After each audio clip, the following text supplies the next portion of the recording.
Hello दोस्तों, आज मैं आपको जो कहानी सुनाने जा रही हूँ, ये कहानी है गर्भवती घमंडी देवरानी की। तो चलिए दोस्तों, देखते हैं आज की ये कहानी। राधा की शादी को 4 साल गुजर गए थे, लेकिन अनिल और राधा की कोई औलाद नहीं थी।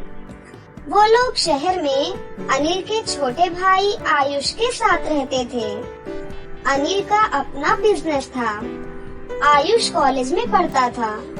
वो बहुत ही समझदार और शांत मिजाज का था। औलाद ना होने के कारण पड़ोस के लोग राधा को ताने दिया करते थे, मगर फिर भी राधा हमेशा खुश रहा करती थी और लोगों की बात को अनसुना कर देती थी। ऐसे ही वक्त बीतता जाता है। पढ़ाई खत्म होने के बाद आयुष की नौकरी एक बड़े ऑफिस में लग जाती है और एक दिन जब सब खाना खा रहे थे, तब राधा आयुष से कहती है, आयुष भैया, अब तो तुम्हारी शादी करवा देनी चाहिए। अब तो तुम अच्छे खासे कमाने लगे हो। क्यों, क्या कहते हैं आप? हाँ, सही कहती हो तुम। हमारा आयुष अब बड़ा हो गया है। क्या भाभी, आप भी? और नहीं तो क्या। अब मुझे भी तो आराम चाहिए ना देवर जी। अच्छा भाभी, अब आप जैसा अच्छा सोचें। राधा अब अपने देवर के लिए रिश्ता तलाश करने लगी। ऐसे ही एक दिन आयुष आकर राधा से कहता है, भाभी, आपसे कुछ बात करनी है।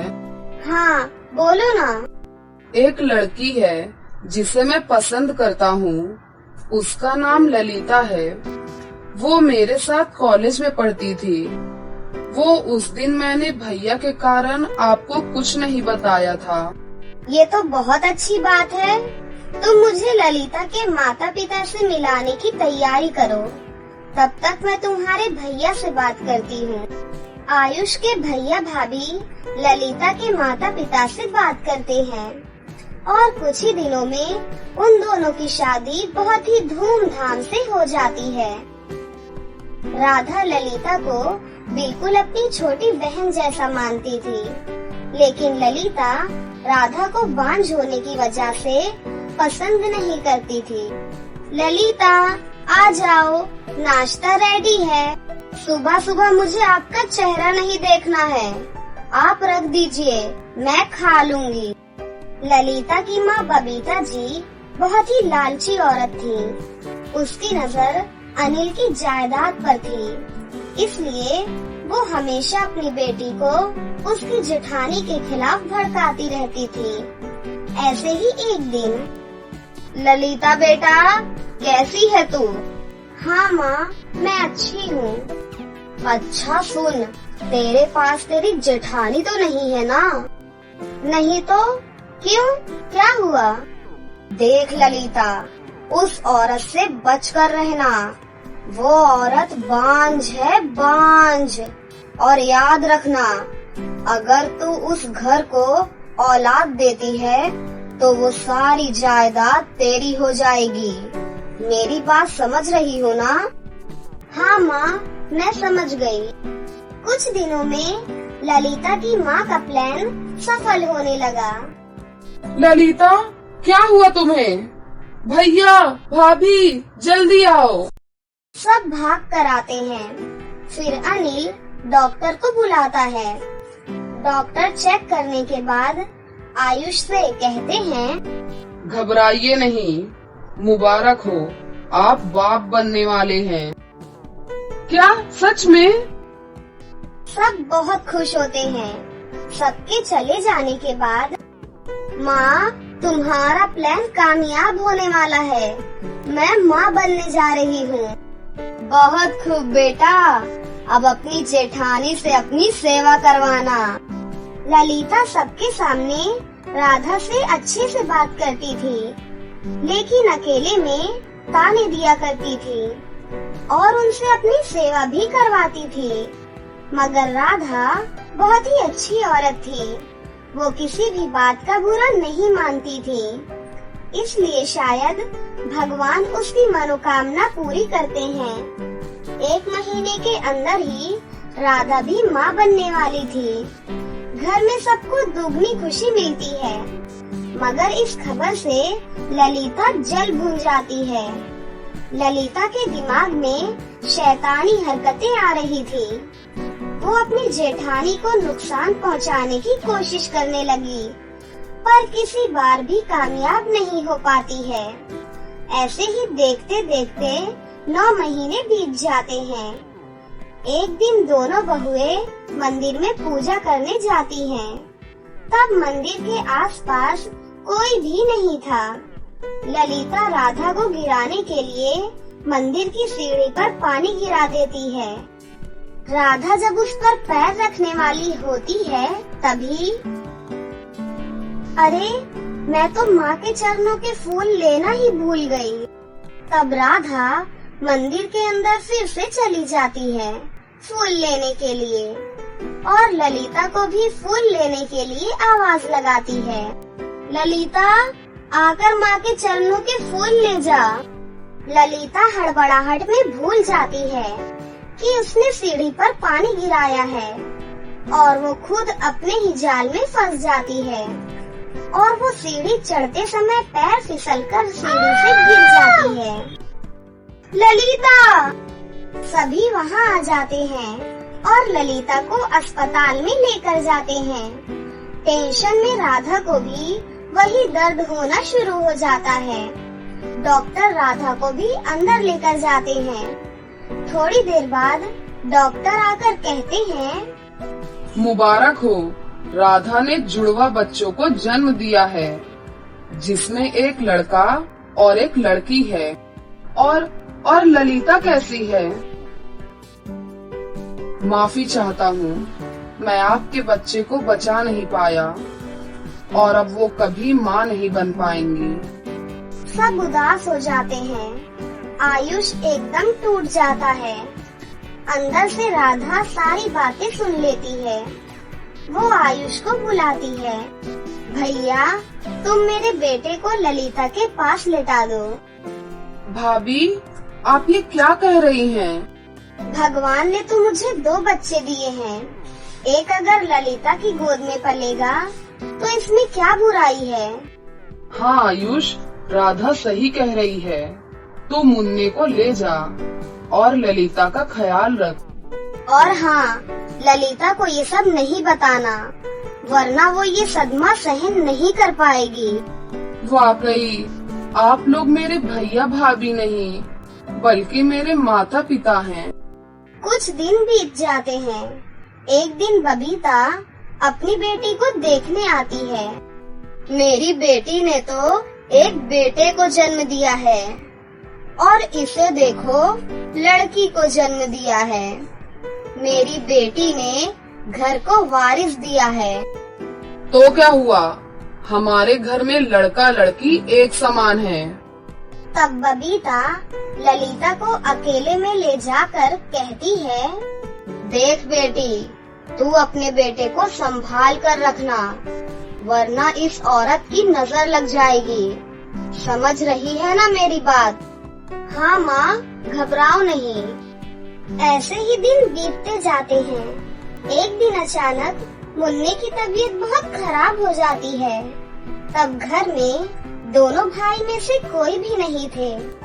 मुन्ने को अचानक बहुत तेज बुखार कैसे आ गया? जरूर तुमने ही कुछ किया होगा दीदी।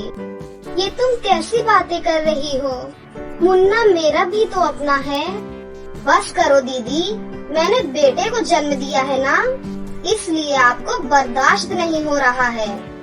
आप मेरे मुन्ने का नुकसान करना चाहती हैं। ललिता मुन्ने को लेकर अपने मायके चली जाती है। राधा रोती रहती है। जब आयुष और अनिल घर आते हैं, तब राधा उन्हें सारी बातें बताती है। अनिल और आयुष ललिता के पास जाते हैं। ललिता, कहाँ हो? बाहर आओ।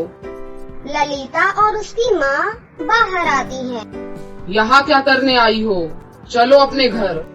मैं तुम्हारी भाभी के साथ नहीं रहूंगी। उनसे मेरे मुन्ने की जान को खतरा है।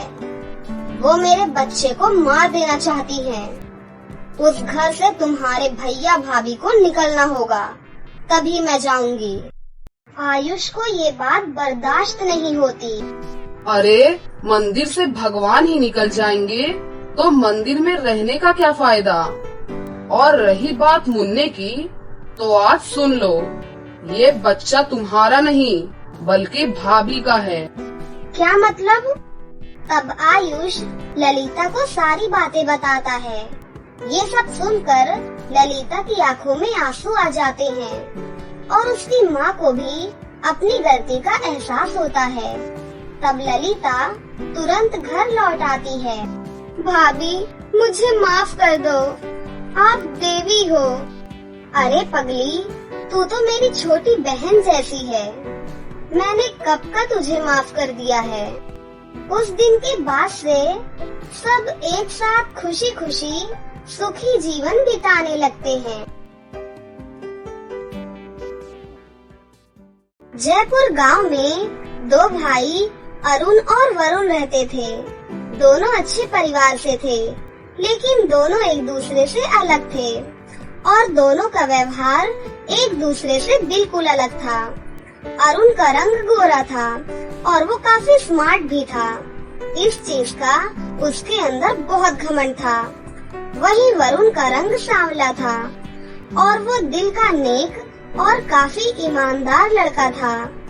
दोनों ही अपनी माँ से बहुत प्यार करते थे और अब दोनों की उम्र शादी लायक हो जाती है। एक दिन उनकी माँ को उनकी शादी का ख्याल आता है और वो उन दोनों से बात करती हैं और बोलती हैं, अरुण वरुण, अब तुम दोनों बड़े हो गए हो। मुझे लगता है अब तुम दोनों की शादी कर देनी चाहिए और मैंने तुम दोनों के लिए लड़कियां भी ढूंढ ली हैं। अरे माँ, मुझे तो मेरे जैसी ही लड़की चाहिए जो दिखने में सुंदर और गोरी हो। हाँ हाँ, क्यों नहीं, मैं अपने बेटे के लिए सुंदर सी ही बहू लाऊंगी।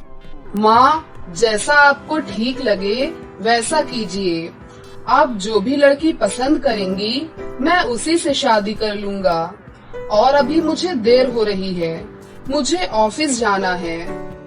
इतना कहकर अरुण और वरुण दोनों अपने अपने काम पर चले जाते हैं और कुछ ही दिनों बाद शालिनी अपने दोनों बेटों की शादी करा देती है। अरुण की पत्नी सुनैना सुंदर और अमीर थी, वहीं वरुण की पत्नी अंगूरी काली और सुशील थी। लेकिन शालिनी को सिर्फ गोरे और सुंदर लोग ही पसंद थे। इसलिए शालिनी अपनी बहू सुनैना से बहुत प्यार से बात करती थी, लेकिन अंगूरी से नफरत करती थी क्योंकि वो काली थी। एक दिन सुनैना अपनी देवरानी अंगूरी से बोलती है, अंगूरी, तुम घर का सारा काम कर लेना, मैं पार्लर जा रही हूँ। मेरी स्किन बहुत खराब हो गई है और मैं नहीं चाहती कि इसका मेरी सुंदरता पर थोड़ा सा भी असर हो। अब तुम तो काली हो, तुम्हें इतना फर्क नहीं पड़ेगा, लेकिन मैं अपनी स्किन को खराब नहीं होने दे सकती हूँ। ठीक है दीदी, आप जाओ, मैं घर का सारा काम संभाल लूंगी। सुनैना इतना बोलकर वहाँ से चली जाती है और अंगूरी घर का सारा काम करने लगती है। तभी उसकी सास अंगूरी को आवाज लगाती है, अरे अंगूरी बहू, इतना समय हो गया, आज खाना मिलेगा या भूखा ही मारेगी हम लोगों को। जी माँ जी, अभी लाती हूँ। थोड़ी देर बाद अंगूरी सबके लिए खाना लेकर जाती है। जैसे ही शालिनी खाना खाती है तभी वो गुस्से से चिल्लाती है, छी छी छी छी, अरे अंगूरी बहू, कितना गंदा खाना बनाया है। मेरा तो मन ही खराब हो गया ये खाना खाकर। अरे क्या हुआ माँ जी, आप ऐसे क्यों बोल रही हैं? ऐसे ना बोलूं तो कैसे बोलूं? खाने में कितना ज्यादा नमक और मिर्च भरी है, ऐसा खाना तो मैं गली के कुत्तों को भी ना खिलाऊं। चल जा यहाँ से और ये खाना गली के कुत्तों को जाकर खिला दे। पूरे घर का सत्यानाश कर रखा है। बेचारी अंगूरी सास की जली कटी बातें सुनकर आंखों में आंसू लिए वहाँ से चली जाती है और दोबारा खाना बनाकर लाती है और खिलाती है। उसके बाद घर का सारा काम करके अपने कमरे में जाकर बैठ जाती है। शाम को जब वरुण आता है तो वो अंगूरी को रोता हुआ देख उससे पूछता है, अरे अंगूरी, क्या हुआ? तुम रो क्यों रही हो? कुछ नहीं वरुण जी, बस मम्मी पापा की याद आ रही थी। अरे इसमें रोने वाली कौन सी बात है? उनकी याद आ रही है तो उनसे मिलने चली जाओ। अगर मैं मम्मी पापा के पास चली जाऊंगी तो यहाँ घर कौन संभालेगा? अरे तुम परेशान मत हो अंगूरी, भाभी है ना, वो संभाल लेंगी 2-3 दिनों के लिए घर। अंगूरी और वरुण एक दूसरे से बात कर रहे होते हैं। इतने में ही उनकी ये बातें सुनैना सुन लेती है और घर में हंगामा मचा देती है और चिल्लाते हुए घर में सबको बुला लेती है। मम्मी जी, अरुण जी, कहाँ हैं आप लोग? अब बस बहुत हो गया, अब मैं नहीं रह सकती इस घर में।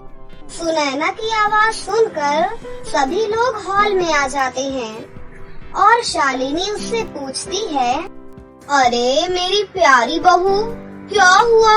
क्यों चिल्ला रही हो इतना? देखो ना मम्मी जी, देवर जी अपनी हीरोइन से बोलते हैं कि तुम अपने मायके चली जाओ और यहाँ का सारा काम नौकरानी की तरह मैं करूँगी। मुझे तो यहाँ नौकरानी बनाकर लाया गया है। अरे सुनैना भाभी, आप झूठ क्यों बोल रही हो? मैंने तो ऐसा कुछ भी नहीं कहा। बस बस देवर जी, रहने दो, बहुत हो गया। अरुण जी, आप सुन लीजिए, मैं इस घर में अब एक पल भी नहीं रह सकती। मुझे अभी के अभी इस घर से जाना है। सुनैना बहू, ऐसे मत बोलो, ये तो है ही गवार। ऊपर से जब से ये कल्लू इसे मिली है तब से इसका दिमाग पता नहीं कहाँ चला गया है। घर में लड़ाई हो जाती है। शालिनी जैसे तैसे करके अपनी बहू सुनैना को जाने से रोक लेती है और सब अपने अपने कमरे में चले जाते हैं। धीरे धीरे सुनैना और शालिनी का अत्याचार अंगूरी पर बढ़ता ही जा रहा था। घर का सारा काम करने के बाद भी शालिनी और सुनैना उसके साथ मारपीट करते थे। धीरे धीरे कुछ महीने बीत जाते हैं और शालिनी की दोनों बहुएं गर्भवती हो जाती हैं।